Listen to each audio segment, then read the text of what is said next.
Hallelujah, hallelujah. Praise the Lord, praise the Lord, praise the Lord, praise the Lord. దేవుని ఘనమైన నామానికి మహిమ కలుగును గాక. మీ అందరికీ ప్రభువైన యేసుక్రీస్తు నామములో వందనాలు. గడిచిన కొన్ని వారాలుగా నేను మీతో యేసు అడిగిన ముఖ్యమైన ప్రశ్నలు అనే సందేశాన్ని మీకు ఆ అంశం మీద నేను మీతో మాట్లాడుతూ వస్తున్నాను. ఈ వారంతో ఆ యొక్క సబ్జెక్ట్ నేను ముగించాలని ఇష్టపడుతున్నాను. యేసు అడిగిన ప్రశ్నలు అన్న సందేశాలు మనం ముగించుకుంటాం. చూడండి, ఈరోజు ఒక ప్రాముఖ్యమైన ఒక 5 విషయాలు నేను చెప్పి ముగిస్తాను.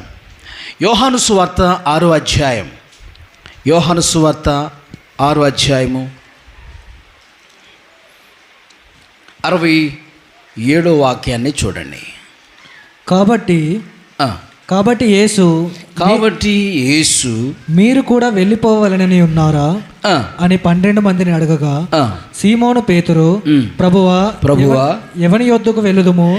ప్రభువా ఎవని యొద్దకు వెళ్ళుదుము? నీవే నిత్య జీవపు మాటలు గలవాడవు, నీవే నిత్య జీవపు మాటలు గలవాడవు, నీవే దేవుని పరిశుద్ధుడవని, నీవే దేవుని పరిశుద్ధుడవని మేము విశ్వసించి ఎరిగి ఉన్నామని ఆయనతో చెప్పాను. హల్లెలూయా. ఇటు చూడండి,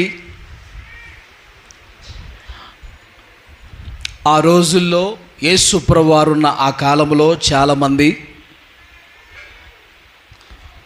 66వ వచనంలో ప్రకారం అప్పటి నుండి ఆయన శిష్యులు అనేకులు వెనక తీసి మరెన్నడూ ఆయన వెంబడించలేదు అన్న మాట మనం ఒకటి చూస్తాం. ఎందుకు అనని మనం చూస్తే, యేసు ప్రభు శిష్యులు 12 మందే కాకుండా వేరే వాళ్ళు కూడా ఉన్నారు. ఆమేన్. వారండి ఏం చేశారంటే,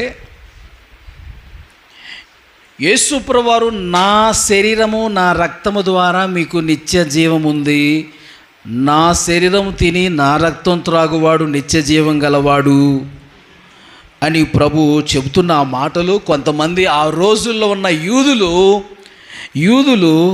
తన శరీరము ఎలాగ తిననీయగలడని ఒకనితో ఒకడు ఆ రోజుల్లో వాదించుకున్నారట. నా శరీరం తిని నా రక్తం త్రాగువాడు జీవం గలవాడు అంటున్నాడేంటా అని చెప్పేసి ఆ రోజుల్లో ఉన్న యూదులు వాదించుకున్నారట. అదే సందర్భాన్ని శిష్యులు, యేసు ప్రభుని కొంతమంది వెంబడిస్తున్న శిష్యులు కూడా ఆ విషయంలోనంటండి 60వ వచనంలో ఏమండి, ఆయన శిష్యులలో అనేకులు ఈ మాట విని, ఇది కఠినమైన మాట ఏంటి అసలు అంటే అదే దాని గురించే చెప్తాడు. నా శరీరము నా రక్తము మీరు తింటే త్రాగితే మీకేం కలుగుతుందంటే జీవము అని మాట్లాడుతున్న ఆ విషయాలే ఇక్కడ చెప్తాడు. 57వ వచనం కూడా, జీవము గల తండ్రి నన్ను పంపెను గనుక నేను తండ్రి మూలముగా జీవించుచున్నట్టే నన్ను తినవాడును నా మూలంగా జీవించు. నన్ను తిన్నవాడు కూడా నా మూలంగా జీవిస్తాడు అని చెప్తున్నాడు. ఈ విషయాలన్నీ కూడా యేసు ప్రభుని ఆ రోజుల్లో వెంబడిస్తున్న 12 మంది శిష్యులే కాకుండా వేరే శిష్యులంట ఏం చేశారంటే, అనేకులు ఆ మాట విని ఇది కఠినమైన మాట, ఇది ఎవడు వినగలడని చెప్పుకొని 61వ వచనంలో యేసు తన శిష్యులు దీనిని గూర్చి సణుగుకొనుచున్నారని తనకు తానే ఎరిగి వారితో ఇట్లనెను, దీని వలన మీరు అభ్యంతరపడుతున్నారా? నా శరీరం నా రక్తం విషయంలో, జీవం గలవారు అన్న మాటల విషయంలో అని చెప్పేసి ప్రభు వారితో మాట్లాడాడు. ఆమేన్.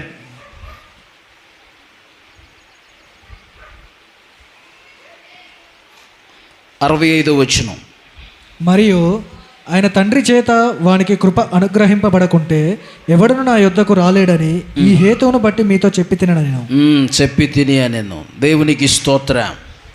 ఈ విధంగా అనేక విషయాలు మాట్లాడుకుంటూ వచ్చారు.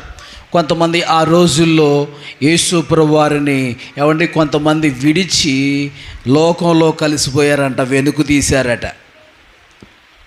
యేసుప్రభు వారు ఏమండి ఆ ఏర్పరచుకున్న 12 మంది శిష్యులతో అంటారు, మీరు కూడా వెళ్ళిపోవాలని ఉన్నారా అని చెప్పేసి వారితో శిష్యులతో అడిగినప్పుడు యేసుప్రభు వారితో వారు చెప్పిన మాట 12 మంది ఏమన్నారండి? ఆ 12 మందిలో పేతురు అంటాడు కదా, ప్రభువా ఎవని యొద్దకు వెళతాం మేము? నీవే నిత్య జీవపు మాటలు కలిగిన వాడివి. దేవునికి స్తోత్రం. నిన్ను విడిచి మేము ఎక్కడికి పోమయ్యా అని చెప్పేసి యేసయ్యతో చెప్పారు. దేవునికి స్తోత్రం. ఇటు చూడండి నా వైపు. ఈ లోకంలో పరిస్థితులు ఎలా ఎదురైనా కానీ, ఏ విధంగా ఉన్నా కానీ మనం యేసయ్యను ఎప్పుడు విడిచిపెట్టకూడదు. దేవునికి స్తోత్రం. దేవునిలో వెనకంజి మనం వేయకూడదు. పరిస్థితులు బట్టి మనం వెనకంజి వేయకూడదు. దేవుని విడిచిపెట్టకూడదు. కొన్నిసార్లు కఠినంగా దేవుడు మాట్లాడతాడు. ఒక్కోసారి ఆమేన్. నా వైపు చూస్తున్నారా? ఒక్కోసారి దేవుడు గద్దించి కఠినంగా మాట్లాడినప్పుడు కూడా ఏం చేయాలి?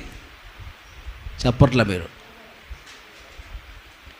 సంతోషంగా మాటలు అంగీకరించాలి. ఆమేన్. ప్రేమించేవాడు ఏం చేస్తాడు? గద్దిస్తాడు, శిక్షిస్తాడు. అవునా కాదా? మీ పిల్లల మీద మీకు ప్రేమ ఉంటుందా? మీ పిల్లల్ని కొడతారా? ప్రేమ ఎక్కువైపోయి కొట్టకుండా పెంచండి. గాలికి తిరుగుతారు వాళ్ళు, గాలోళ్ళు అయిపోతారు వాళ్ళు. ప్రేమించేవారు ఏం చేస్తారు చెప్పండి? కోపడతారు, గద్దిస్తారు, శిక్షిస్తారు. తప్పు చేసినప్పుడు ఏం చేయాలి చెప్పండి? గద్దించాలి, ఖండించాలి, శిక్ష కూడా విధించాలి. మూర్ఖత్వం పోవాలంటే పిల్లలకి ఏం చేయాలి? బెత్తం వాడాలి. ఆమె చెప్పండి. ఏం వాడాలండి? బెత్తం వాడాలంట. అప్పుడే అతడు ఏమవుతాడు చెప్పండి? ఒక మంచి అద్భుతమైన వ్యక్తిగా మార్చబడతాడు. స్తోత్రం చెప్పండి. ప్రేమించేవారు ఏం చేయాలంటే తప్పకుండా చెప్పండి, గద్దించాలి, శిక్షించాలి, క్రమపరచాలి. ఆమేన్. నేను మిమ్మల్ని అందరినీ ప్రేమిస్తున్నాం. దేవునికి స్తోత్రం. దేవుని ప్రేమతో మిమ్మల్ని అందరినీ నేను ప్రేమిస్తున్నాను కనుక మిమ్మల్ని గద్దిస్తాను. దేవుని యొక్క ఆత్మ చేత గద్దించి మాట్లాడతాను. అప్పుడు ఏం చేయాలి నువ్వు చెప్పండి? సరి చేసుకోవాలి. ఆమేన్. సరి చేసుకొని మిస్ అయితే మిస్ కాకుండా, వెనకబడకుండా మనం దేవుళ్ళో ముందుకు సాగుతూ ఉండాలి. హల్లెలూయా. దేవునికి మహిమ కలుగునుగాక. అందుకనే బైబిల్లో రాయబడి ఉంది, గద్దించుట దేనికి సాదృశ్యం అంట? కొట్టుట, గద్దించుట. చెప్పండి. తైలాభిషేకం. చెప్పండి. తైలాభిషేకం. కనుక ప్రియులారా గమనించాలి. యేసు ప్రభువారు ఆ రోజుల్లో మాట్లాడిన కొన్ని మాటలు కఠినంగా ఉండేవి. యేసు ప్రభువారు ఆ రోజుల్లో కొంతమందిని గద్దించాడు.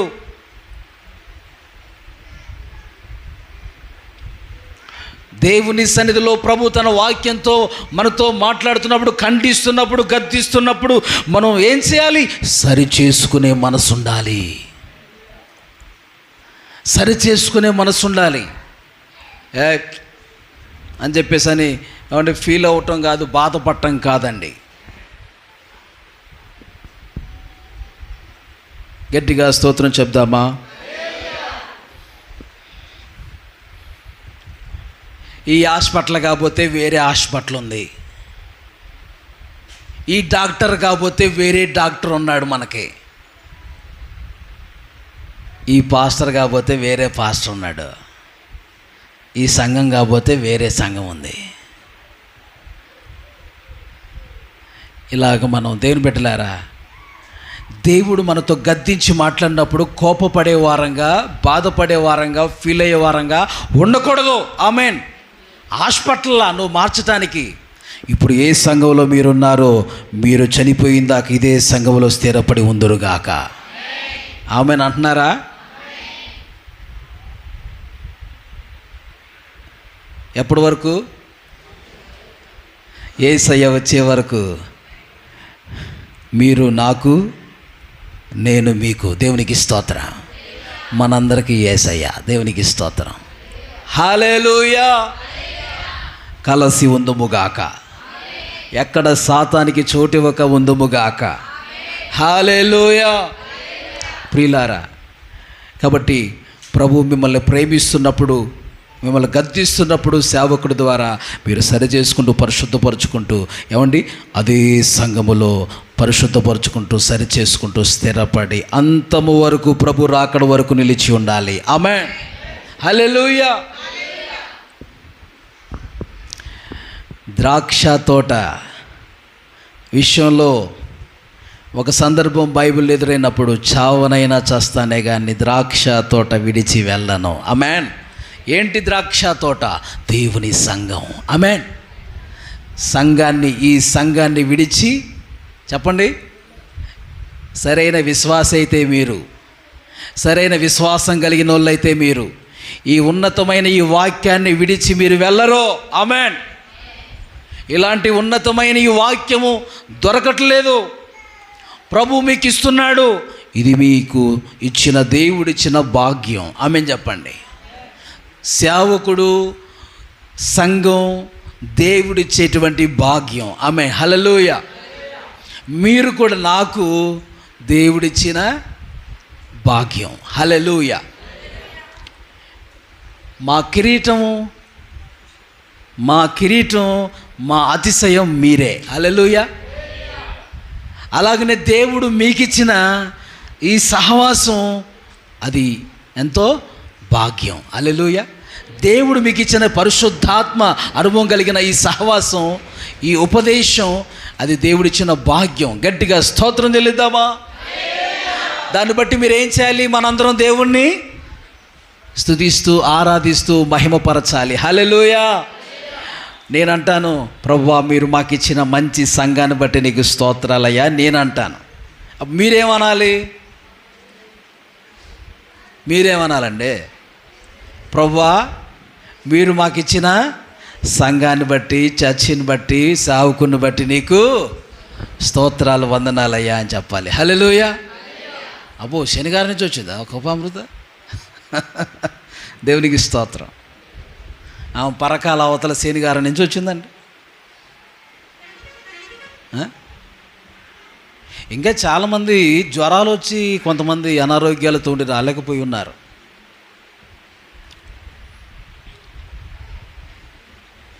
ప్రియులారా, గమనించండి. ప్రియులారా, దేవుని సన్నిధిలో ఉన్నతమైన శ్రేష్టమైన వాక్యం కోసం ఎంత దూరం నుంచి అయినా పరుగులెడుతూ రావాలి. హల్లెలూయా.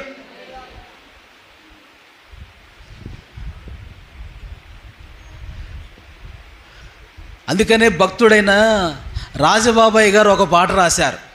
ఎంత దూరమైనా, ఎంత భారమైనా యేసు వైపు చూడు, నీ భారమంతా తీరు. ఎంత దూరమైనా, అది ఎంత భారమైనా, ఎంత దూరమైనా, అది ఎంత భారమైనా, యేసు వైపు చూడు, నీ భారమంత తీరు. యేసు వైపు చూడు, నీ తీరానికి చేరు, తీరానికి చేరు. ఎంత దూరమైనా నడచి నడచి అలసిపోయినావా, నడవలేక సొమ్మసిల్లి నిలచిపోయినావా. అందరూ నడచి నడచి అలసిపోయినావా, నడవలేక సొమ్మసిల్లి. కలువరి గిరిదనుక సిలువ మోసిన నజరేయుడేసుని ముందు నడువగా. కలువరి గిరిదనుక సిలువ మోసిన నజరేయుడేసుని ముందు నడువగా. యేసు వైపు చూడు నీ భారమంత తీరు. చెప్తాం, యేసు వైపు. గట్టిగా గట్టిగా అందరూ, యేసు వైపు చూడు నీ, యేసు వైపు చూడు నీ తీరు, తీరానికి చేరు, తీరానికి చేరు, ఎంత దూరమైనా. హల్లెలూయా, హల్లెలూయా. ప్రియులారా, దేవుని కొరకు ఎంత దూరమైనా ఎంత భారమైనా ఏమండి ఉపదేశం కొరకు పరుగులెడుతూ వస్తారు. ఏమండి గోదావరి కనిలో మన చర్చి తెలుసు కదా మీ అందరికీ. చుట్టుపక్కల 30-40 కిలోమీటర్ల నుంచి కూడా వస్తారు. అలాగనే ఈ భూపాలపల్లిలో కూడా ఈ చర్చ్కి 30-40 కిలోమీటర్ల నుంచి కూడా వస్తున్నారు. నేను ఒకరే చెప్పాను, ఇంకా ఉన్నారు అన్నోళ్ళు. ఆమేన్, స్తోత్రం చెప్పండి. Praise the Lord. రానున్న దినాల్లో ప్రభు ఇంకా అనేక మందిని దేవుడు నడిపించబోతున్నారు. హల్లెలూయా. ఇది మెగా సంఘంగా మార్చబడుతుంది. మహాసంఘంగా, మెగా సంఘంగా ప్రభు మార్చబోతున్నాడు. హల్లెలూయా. దేవుని వాగ్దానాలు విస్తరింప చేస్తానని దేవుడు చెప్తున్నాడు. విస్తరింప చేసే దేవుడు ఆయన. ఏమండి అయ్యా, మీరు కూడా వెళ్ళిపోవాలని ఉన్నారా అని శిష్యుల్ని యేసుప్రభువారు అడిగితే, యేసుప్రభువారు శిష్యుల్ని అడిగితే వాళ్ళు ఏమంటున్నారు? నిత్య జీవపు మాటలు ఓటలు కలిగిన వాడువైనా నిన్ను విడిచి మేము ఎక్కడికి పోమయ్యా. హల్లెలూయా. నీతోనే ఉంటామయ్యా. ఎవరితో అంట? నీతోనే ఉంటామయ్యా. రాజా, నీ సన్నిధిలోనే ఉంటామయ్యా. కొడుకు లేకపోయినా భాగ్యక్క నీతోనే ఉంటానయ్యా. నీ తోడుబుట్టు ఉన్నటువంటి వారు ఎవరు లేకపోయినా నీతోనే ఉంటానయ్యా. పిల్లలు పుట్టకపోతే ఎవరు హన్నయ్యనా పక్కన ఏమేమో ఎగతాళి చేస్తుంది. ఆమెకు పిల్లలు ఉన్నారు, ఏమొక పిల్లలు లేరు, ఎగతాళి చేసి బాధపడతాయి. ఎల్కానా అంటాడు, 10 మంది పిల్లల కంటే నేను ఎక్కువ అన్న కానా. హల్లెలూయా. పిల్లలు లేవని బాధపడుతున్నారు ఎవరైనా? దేవునికి నీ భర్తనివ్వలేదా? 10 మంది పిల్లల కంటే నీ భర్త ఎక్కువ కాదా? 10 మంది పిల్లల కంటే నీ భార్య ఎక్కువ కాదా? స్తోత్రం చెప్పండి. ఒకవేళ పిల్లలు కోల్పోయిన వారు, పిల్లల విషయంలో అలా జరిగిన సందర్భాలు ఎదురైన వారికి ఆ సందర్భం గొప్ప ఆదర్శం, ఆదరణ. దేవునికి స్తోత్రం. హల్లెలూయా. ఈ లోకంలో ఎవరు లేకపోయినా నేను బ్రతకగలనయ్యా, నువ్వు లేకపోతే నేను బ్రతకలేనయ్యా అని చెప్పాలి యేసయ్యతో.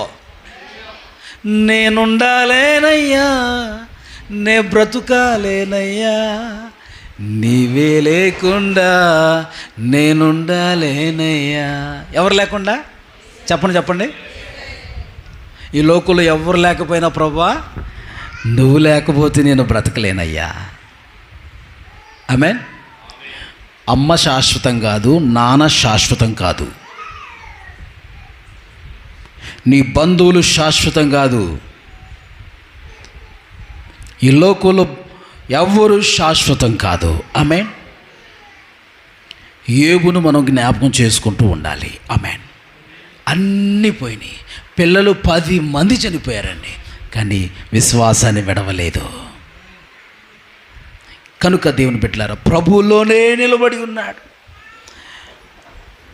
కాబట్టి యేసు మీరు కూడా వెళ్ళిపోవాలని ఉన్నారా అని అడిగినప్పుడు ఆ 12 మందిలో పేతురు అంటాడు, నిత్య జీవపు మాటలు కలిగిన వాడవైనా నిన్ను విడిచి మేము ఎక్కడికి వెళ్తామయ్యా? ఎక్కడికి వెళదాం ప్రభువా? మేము ఎక్కడికి మేము వెళ్ళలేం ప్రభువా, నిన్ను విడిచి ఎక్కడికి వెళ్ళలేం ప్రభువా. నిన్ను విడచి నీ ప్రేమ మరచి నేనెటు పోగలను దేవా, ఎవరు నీ ప్రేమ నాకిలా చూపగలరు నా దేవా, నా దేవా. నిన్ను విడచి నీ ప్రేమ మరచి నేనెటు పోగలను దేవా, ఎవ్వరు నీ ప్రేమ నాకిలా చూపగలరు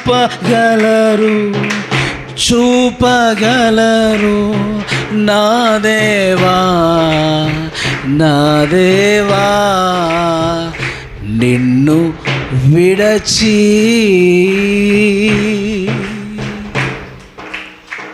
హల్లెలూయా.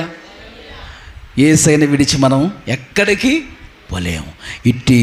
ఇట్టి మహిమ కలిగిన గ్లోరియస్ మినిస్ట్రీస్ సహవాసాన్ని, ఈ మహిమ గల సంఘాన్ని దేవుడిచ్చాడు.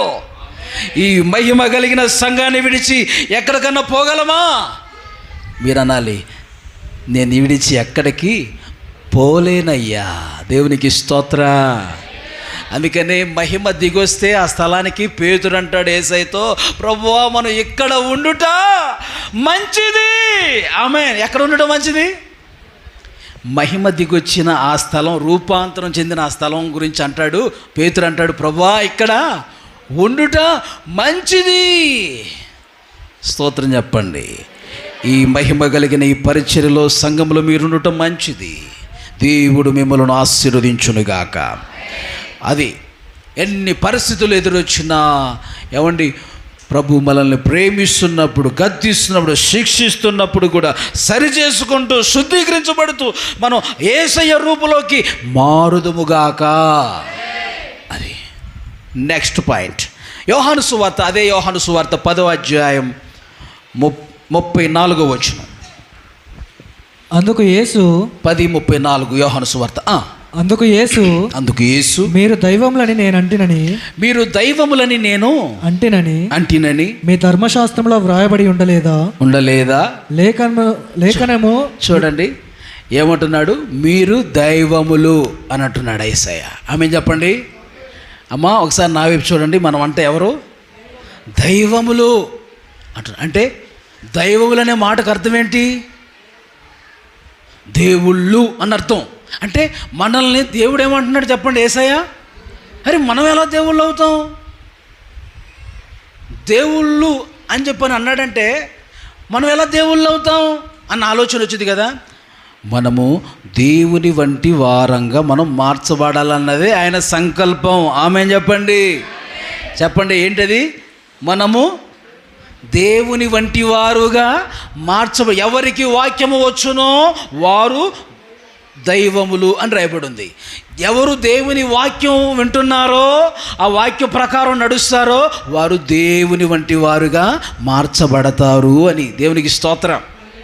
దేవుని వాక్యం వాళ్ళని ఏం చేస్తారు చెప్పండి? మనలను యేసయ్య దేవుని వంటి వారుగా మనల్ని మారుస్తుంది. ఆయన రూపంలోకి మనల్ని మారుస్తుంది. గట్టిగా స్తోత్రం చెప్పండి. ఆయన కుమారులుగా మనం మార్చబడుతున్నాం. మీరు దైవములని మీరు ఎరగరా?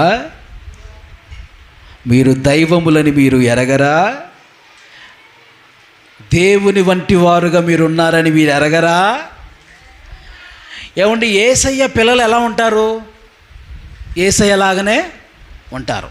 ఎగ్జాంపుల్ సింహం పిల్లలు, కుక్క పిల్లలు, పిల్లి పిల్లలు, మనుషుల పిల్లలు, యేసయ్య పిల్లలు యేసయ్యలాగా ఉంటారు. మరి ఆమెను చెప్పండి. హల్లెలూయా. ఇప్పుడు మనం యేసయ్య పిల్లలం కాబట్టి ఎవరిలాగా ఉంటాం? యేసయ్యలో ఉన్న లక్షణాలు వేరే లక్షణాలు వస్తాయా? కాకికి గద్ద లక్షణాలు వస్తాయా అండి? కాకి లక్షణాలే వస్తాయి. ఆమె చెప్పండి. ఎవరు పుట్టితే వాళ్ళ లక్షణాలే కదా వచ్చేది. ఆమె చెప్పండి. ఇప్పుడు మనలో ఎవరి లక్షణాలు ఉండాలి? యేసయ్య పిల్లలం కదా మనం. యేసయ్య లక్షణాలు మనలో ఉండాలి. హల్లెలూయా. క్రీస్తు బిడ్డలు ఎలా ఉండాలి? క్రీస్తు లాగానే ఉండాలి. ఆమె చెప్పండి. ఆయన పరిశుద్ధుడు. ఎవరు ఆయన? పరిశుద్ధుడు. మనం కూడా ఎలా ఉండాలి? వాడు పాపి అన్నట్టు ఉండకూడదు. ఎలా ఉండాలి? పరిశుద్ధులుగా బ్రతకాలి. అబ్బా ఇవి ఎంత మారిపోయింది. అరే అతనేనా? ఆ వ్యక్తేనా? ఊరు ఎంత తాగేసి తిరిగేవాడు ఎలా మారిపోయాడురా అని చెప్పి అనుకుంటారండి. హల్లెలూయా. ఎలా మారాడబ్బా? యేసయ్య సన్నిధికి వెళ్ళాడు, వాక్యం విన్నాడు, అతని జీవితం మార్చుకున్నాడు. మన జీవితాలు కూడా అలా మార్చుకుంటే బాగుండరా అని చెప్పి అనుకోవాలి. హల్లెలూయా, స్తోత్రం. మీరు దైవములని మీరు ఎరగరా అన్న మాట ఎక్కడ రాయబడి ఉంది? 82వ కీర్తనలో రాయబడి ఉంది అన్నమాట. 82వ కీర్తన 6వ వచనంలో కీర్తనల్లో ఆ వాక్యాన్ని ఇక్కడ యేసు ప్రభువారు వారితో మాట్లాడాడు. మీరు దైవములనియు, మీరు దైవములనియు, మీరందరూ సర్వోన్నతుని కుమారులనియు, మీరందరూ సర్వోన్నతుని కుమారులనియు నేనే సెలవిచ్చి ఉన్నాను. నేనే సెలవిచ్చి ఉన్నాను. హల్లెలూయా. దేవునికి స్తోత్రం. మన ఎవరి పిల్లలం? సర్వోన్నతుని పిల్లలం. ఆమె చెప్పండి. ఆయన కుమారులం. ఆయన వంటి వారంగా మనం ఈ లోకంలో ఉంటూ ఉండాలన్నదే దేవుడి యొక్క సంకల్పం అని చెప్తున్నా మీతో. మనం దేవుళ్ళని కాదు, మనం దేవుని వంటి వారంగా మారాలి అని చెప్తున్నా నేను. యేసయ్య చెప్పిన మాటలో ఉన్న అర్థం కూడా అదే. ఆయన వంటి వారుగా మనం, నేను దేవుని కుమారుణ్ణి అంటానికి ఆ మాట కూడా చెప్తున్న సందర్భం కూడా ఆ సందర్భంలో ఉంది. దేవునికి స్తోత్రం. దేవుని కుమారుని, నేను దేవుని కుమారుని అంటే దేవదోషం చేస్తున్నాడా ఆయన? దేవుని కుమారుని అంటున్నాడు అంటే దిగొచ్చాడా? కన్నెక్కే పుట్టాడుగా, దిగొచ్చాడా అని వాళ్ళ లోకంలో ఉన్నటువంటి వాళ్ళ ప్రజలందరి యొక్క ఆలోచనలు.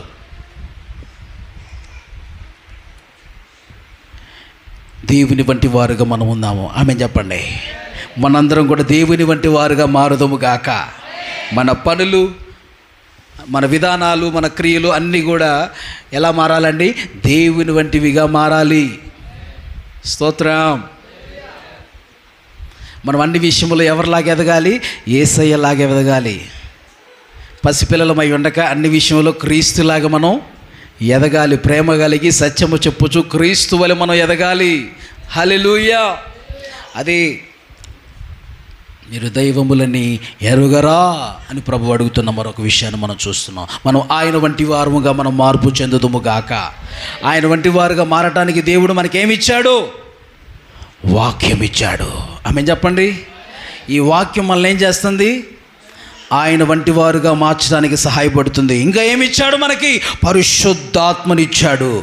ఏమిచ్చాడు? పరిశుద్ధాత్మను పొందుకున్న ప్రతి వారు కూడా యేసయ్య రూపంలోకి మార్చబడుతున్నారు. హల్లెలూయా. వాక్యము ద్వారా, పరిశుద్ధాత్మ ద్వారా మనం యేసయ్య రూపంలోకి మనం మార్పు చెందుతున్నాం. ప్రియులారా గమనించండి. అదే మన యొక్క గురి, దర్శనమై ఉన్నది. స్తోత్రం. హల్లెలూయా. యోహాను సువార్త 13వ అధ్యాయం 12వ వచనం నెంబర్ 3. ఈరోజు మీతో యేసు అడిగిన ముఖ్యమైన ప్రశ్నలు 7వ భాగంగా ఈరోజు మీతో మాట్లాడుతున్నాను. 3వ విషయం మీతో మాట్లాడుతున్నాను. వారి పాదములు కడిగి తన పై వస్త్రం వేసుకొనిన తరువాత ఆయన మరలా కూర్చోండి, నేను మీకు చేసిన పని మీకు తెలిసినదా బోధకుడనియు. చూడండి ఈ మాట ఒకసారి నా వైపు చూడాలి. ఒకసారి మీరు, నేను చేసిన పని మీకు తెలిసిందా అని యేసయ్య అడిగాడు. ఏమడిగాడంటే ఒకసారి చెప్పండి అమ్మా. నేను చేసిన పని మీకు తెలిసిందా అని అడిగాడు. ఏం చేశాడు యేసయ్య? నిద్రపోయే వాళ్ళందరూ స్తోత్రం చెప్పండి. ఏమండి చెప్తున్నారా అందరూ? యేసయ్య ఏం చేశాడు చెప్పండి. అక్కడ మెలకుగా ఉన్నారు అందరూ జాగ్రత్తగానండి. టచ్ అనండి ఎవరన్నా నిద్రపోతుంటే. హల్లెలూయా. మీ పక్కన ఎవరైనా నిద్రపోతున్నట్టుంటే ఇలా తట్టండి. ఆమేన్. నేను మీకు అధికారం ఇస్తున్నాను. హల్లెలూయా. నేను దర్శనం చూస్తుంటే నన్ను లేపావేందని అనకుండా మధ్యలో. ఆమేన్. కొంతమంది ఉంటారండి, నేను మంచి దర్శనం చూస్తుంటే లేపావు చెయ్యి అని చెప్పి పక్క వాళ్ళు అంటూ ఉంటారు. వాక్యం చెప్పేటప్పుడు దర్శనాలు వస్తున్నాయి అంటే దెయ్యం అది చూపిస్తుంది నీకని. వాక్యం చెప్తుంటే దేవుడు మాట్లాడుతుంటే మళ్ళీ పచ్చాక నీకు దర్శనమా? ఎక్కడి నుంచి వస్తుంది అది? ఆమె హల్లెలూయా. జాగ్రత్తగా ప్రభు మాటలేనండి. ఏమండి, యేసయ్య అంటున్నారు, నేను మీకు చేసిన పని మీకు తెలిసిందా? ఏం పని చేశాడంటే యేసయ్య అందరి దగ్గరకు వచ్చి తువాలు కట్టుకొని అందరి కాళ్ళు కడిగాడు. ఏం చేశాడు? శిష్యుల పాదాలు కడిగి తుడిశాడు. నతనేలు ఏం చేశాడు? అందరి పాదాలు కడిగి తుడిశాడు. ఆశీర్వాదయ్య అంతేనా? ఏమండి, ఎంత తగ్గించుకున్నాడండి యేసయ్య, ఎంత తగ్గించుకున్నాడు. దేవుడుగా ఉన్నటువంటి ఆయన తను తాను తగ్గించుకొని వాళ్ళ దగ్గరకు వచ్చి వాళ్ళ కాళ్ళు పట్టుకొని, ఏం పట్టుకొని? కాళ్ళు పట్టుకొని. మీరు పట్టుకుంటారా? పక్కన వాళ్ళ కాళ్ళు పట్టుకుంటారా? పక్కన వాళ్ళ కాళ్ళు మీరు పట్టుకుంటారా? పక్కన ఆమె కాళ్ళు మీరు పట్టుకుంటారా? ఆమె కాళ్ళు నేను పట్టుకునేది ఏంది? అతని కాళ్ళని కాళ్ళు పట్టుకునేది ఏంది? అసలు ఇద్దరికి పడదు చూసారా? గొడవ అయితే వాళ్ళ కాళ్ళు వీళ్ళ కాళ్ళు వాళ్ళ కాళ్ళు పట్టించుకోవాలి. ఆమెన్. ఏమండి, ఇటు చూడండి, యేసయ్య అండి కాళ్ళు పట్టుకొని శుభ్రంగా నీళ్లు పెట్టి కడిగి టవలు పెట్టి తుడిశాడట. ఆమెన్. నేను మీకు చేసినట్టే మీరు చెయ్యండి అన్నాడు. ఆమె చెప్పండి. నేను ఎందుకు చేశాను తెలుసా? మీకు తెలిసిందా అని ప్రశ్నిస్తూ వాళ్ళని అడిగాడు. నేను ఎందుకు ఇది చేశానో మీకు తెలిసిందా అని యేసయ్య అడిగితే ఇప్పుడు వాళ్ళు ఏం చెప్పాలి? ప్రభా, తెలిసిందయ్యా, నువ్వు చేసినట్టే మేము కూడా చెయ్యాలని నువ్వు చేసావయ్యా అని వాళ్ళు చెప్పాలని ఆయన అడుగుతున్నాడు ఆ మాట. హల్లెలూయా. ఇక్కడ మనందరం కూడా ఏం చేయాలి? మనం అందరం ఏం చేయాలి? కాళ్ళు కడుక్కోవాలి. ఆమె చెప్పండి. ఒకరి కాళ్ళు ఒకరు కడుక్కోమంటే కడుక్కోగలగాలి. ఇప్పుడేం కడగమని చెప్పట్లేదులేండి నేను. కడుక్కోపోయినా కొంచెం తగ్గించుకొని ఉండండి. దేవునికి స్తోత్రం. అంతటి దేవుడే తగ్గించుకొని పాదాలు కడిగాడు కాళ్ళు పట్టుకొని. మనం కూడా ఏం చేయాలి చెప్పండి? తగ్గించుకొని దేవుని సన్నిధిలో ఉండాలి అని. నీకంటే పెద్దోళ్ళు ఎవరన్నా వస్తే కొంచెం తగ్గించుకొని ఉండాలి. వాళ్ళకి కుర్చీ ఇవ్వాలి. ఎవరన్నా పెద్దోళ్ళు, సీనియర్ పెద్దోళ్ళు, వృద్ధాప్యులు ఉన్నోళ్ళు వస్తే కొంచెం కింద కూర్చోగలిగితే వాళ్ళకి కుర్చీ, నేను ఎందుకు ఎత్త కుర్చీ, నేనెంత అన్నట్టు మనం ఉండకూడదండి. స్తోత్రం చెప్పండి. హల్లెలూయా.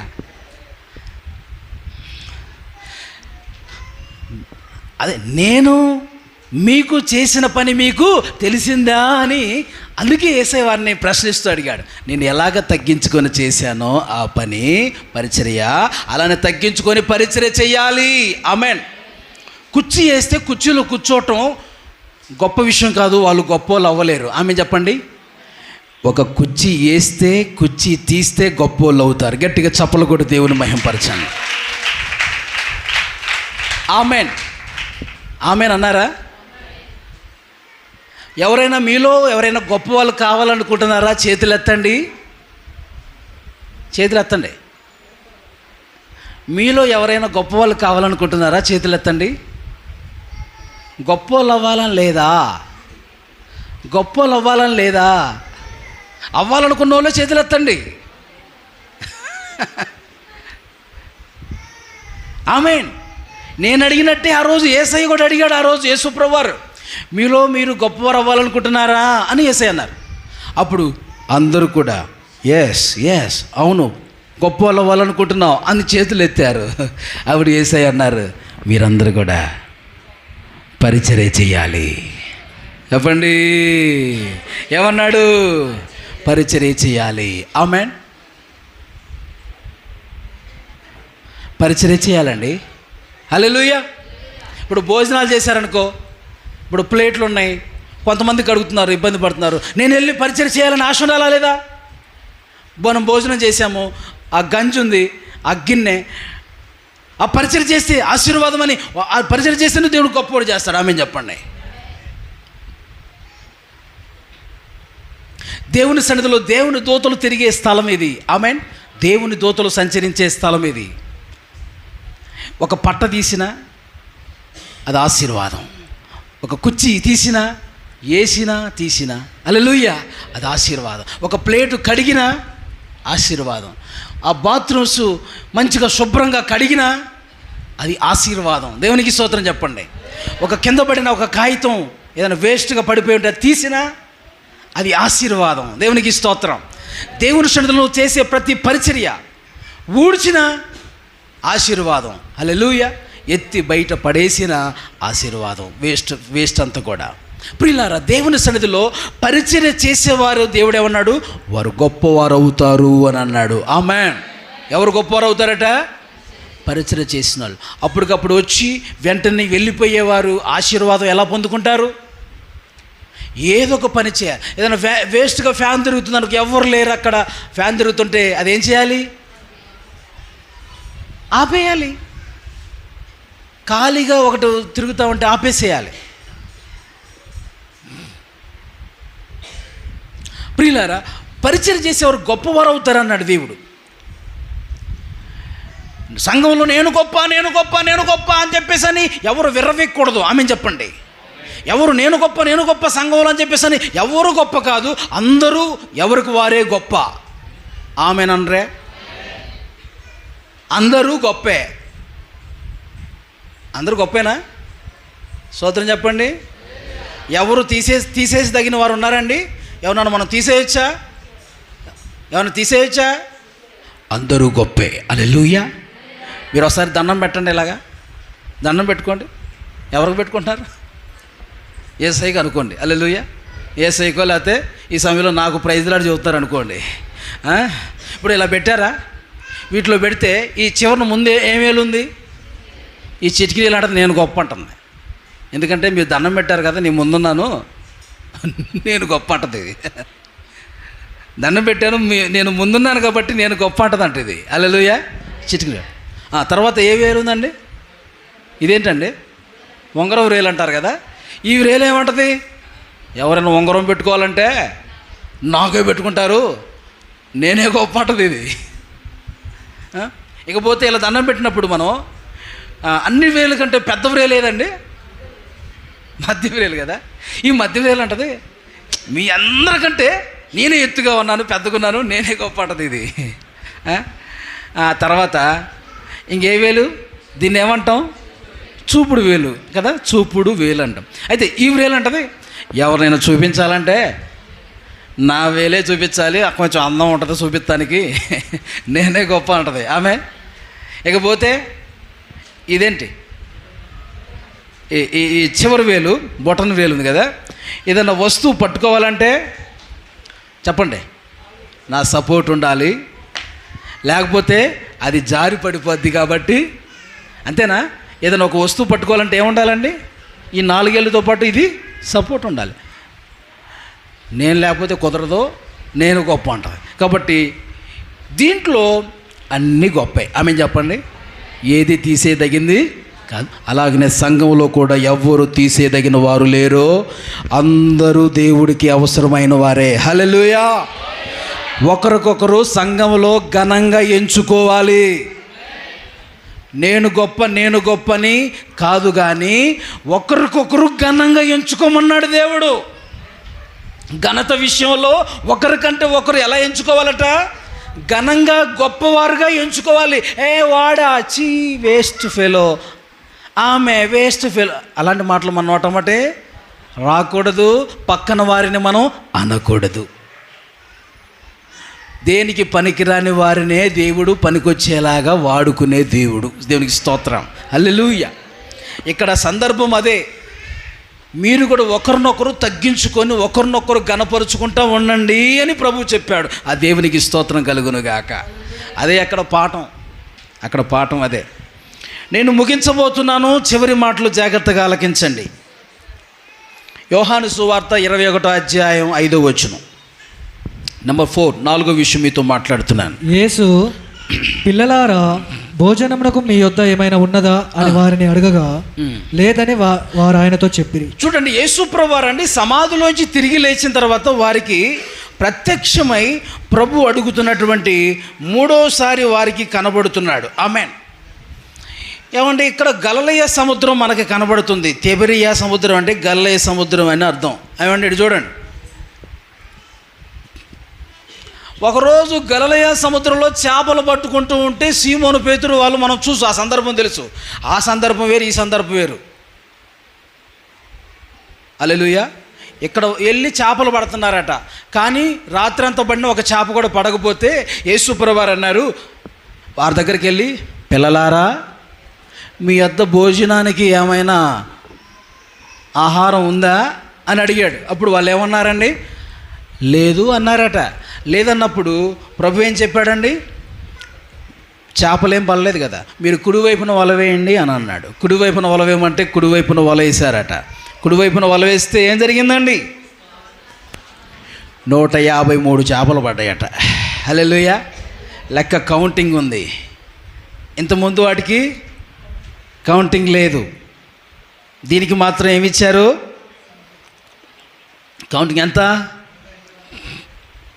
153 గొప్ప చేపలతో నిండి ఉండెను.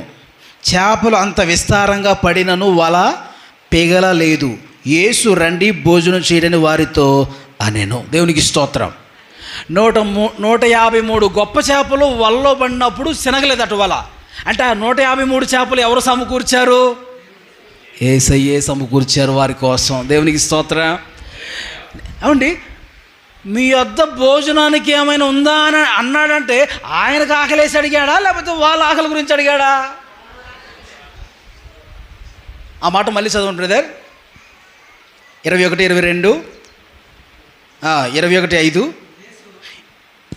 యేసు పిల్లలారా భోజనమునకు మీ యొద్ద ఏమైనా ఉన్నదా అని వారిని అడగగా, భోజనమునకు మీ యొద్ద ఏమైనా ఉందా అని అన్నాడంటే ఆయనకు ఆకలేసి అడిగాడా, లేకపోతే వాళ్ళ ఆకలి గురించి అడిగాడా? నిజంగా చెప్పాలంటే యేసయ్య సమాధి నుంచి తిరిగి లేచాడు కాబట్టి ఆయనకు ఆకలేదు. ఆమె చెప్పండి. ఆకలి ఎందుకు ఏదంటే శరీరంతో లేడు, ఆయన మహిమా శరీరంతో ఉన్నాడు. హల్లెలూయా. తలుపులేస్తుంటే డైరెక్ట్గా లోపలికి వెళ్ళిపోతున్నాడు. తలుపులేస్తుంటే మహిమా శరీరంతో ఉన్నాడు కనుక డోర్లు అడ్డు రావు. మహిమా శరీరం వచ్చిన వాళ్ళకి ఆత్మలకు వస్తాయా? ఆత్మలకి డోర్ వేసి ఉంటే అడ్డు వస్తుందంటే డోరు. ఆయన మహిమా శరీరంతో ఉన్నాడు కనుక ఆయన ఆ సమయంలో ఆయన ఆకలేసి ఆయన తినే అంత అవసరం లేదండి. అయితే వారి అక్కరను అక్కడ ఎరిగిన దేవుడు, వారి కొరతను ఎరిగిన దేవుడు 153 చేపలు, గొప్ప చేపలు ఒక్క చోటే వచ్చేలాగా సమకూర్చాడు. వాళ్ళైతే అన్ని పడ్డాయంట. హల్లెలూయా. వారి కొరతలు తీర్చిన దేవుడు. దేవునికి స్తోత్రం. హల్లెలూయా. వారి కొరతను తీర్చి వారికి భోజనాన్ని సమృద్ధిగా ఇచ్చిన దేవుడు. హల్లెలూయా. ఇక్కడ నీ జీవితంలో కూడా ఏ కొరతతో నువ్వు ఉన్నావో, ఏ అవసరంతో ఉన్నావో నా దేవుడు చూస్తున్నాడు. నా ప్రభు నీకు కూడా సమకూర్చునుగాక. వారికి సమకూర్చి దేవుడు నీకును సమకూర్చి ఇచ్చే దేవుడు ఉన్నాడు. ఆయన ఏం కావాలని ఆశపడుతున్నావు? నా దేవుడు నీ ఆశను తీర్చి సకలము కూడా సమకూర్చే దేవుడు. ఆయన్ని ప్రేమించే వారికంట సమస్తము సమకూడి జరుగును. హల్లెలూయా. సమస్తం సమకూడి జరుగును. ఆయన యందు భయభక్తులు కలిగిన వారికి ఆయన సిద్ధపరిచిన మేలు ఎంతో గొప్పది, దాచి ఉంచిన మేలు ఎంతో గొప్పది. ఆమేన్. అదనమాట. కాబట్టి దేవుని బిడ్డలారా, ప్రభు ఆ రోజు వారిని అడిగినట్లుగా ఈరోజు కూడా ప్రభు మనల్ని అడుగుచూ ఉన్నాడు. Praise the Lord. వారి కొరతలు తీర్చినట్లుగా మన కొరతలను కూడా ఆయన తీర్చు దేవుడుగా ఉన్నాడు. ఫైనల్గా ఆఖరిగా నేను ముగించబోతున్నాను చివరి మాటలు. యోహాను సువార్త 21 అధ్యాయము 22వ వాక్యం. యేసు నేను వచ్చే వరకు అతడుండుట నాకు ఇష్టమైతే అది నీకేమి, నీవు నన్ను వెంబడించుమనెను. పేతురు అండి యోహాను గురించి మాట్లాడతాడు. 20వ వచనం కూడా చదవండి. పేతురు వెనుకకు తిరిగి యేసు ప్రేమించిన వాడును భోజన పంక్తిని ఆయన రొమ్మున ఆనుకుని, ప్రభువా నిన్ను అప్పగించువాడెవడని అడిగిన వాడునైనా శిష్యుడు తమ వెంట వచ్చుట చూచెను. చూసారా, యేసు ప్రభు బాగా ప్రేమించిన శిష్యుల్లో ఆ శిష్యుడు ఎవరు చెప్పండి? యోహానే. ఆమేన్. యేసయ్య రొమ్మున ఆనుకొని దగ్గరగా బాగా ఉండే వ్యక్తి యోహానే. యోహాను గురించి ఆ సందర్భం పేతురు మాట్లాడుతున్నాడు అతని గురించి. పేతురు వెనకకు తిరిగి యేసు ప్రేమించిన వాడును భోజన పంక్తిని ఆయన రొమ్మున ఆనుకొని, ప్రభువా నిన్ను అప్పగించిన వాడెవడని అడిగిన వాడిన శిష్యుడు తన వెంట వచ్చుట చూచి, ఏమండి, యేసయ్య వెంట వచ్చుట చూచి పేతురు అతనిని చూచి, ప్రభువా ఇతని సంగతి ఏమని అడిగాను. ఆమెన్. ఇతని సంగతి ఏంటండి? యేసు అన్నాడు, నేను వచ్చే వరకు అతను ఉండటం నాకు ఇష్టమైతే నీకేంది, ముందు నన్ను వెంబడించాయా, నీకెందుకు వాళ్ళ సంగతి. ఆమెన్. కొంతమందికి అండి పక్కన వాళ్ళ సంగతి ఎక్కువ, పక్కన వాళ్ళ సంగతి, వాళ్ళలాగా వీళ్ళలాగా ఆయనలాగా ఆమెలాగా అని చెప్పి పక్కన వాళ్ళు, ముందు నన్ను వెంబడించరా బాబు, పక్కన వాళ్ళ సంగతి కాదంటాడు ఆయన. ఆమె చెప్పు. మనం వాళ్ళని చూడవచ్చా, వీళ్ళని చూడవచ్చా, పక్కన వాళ్ళు చూస్తామండి. ప్రభులో వెంబడించేటప్పుడు, ప్రభులో నువ్వు నడిచేటప్పుడు పక్కన వాడిని చూడవచ్చా? బలహీనంగా ఉన్నవాడిని చూడొచ్చా? మనం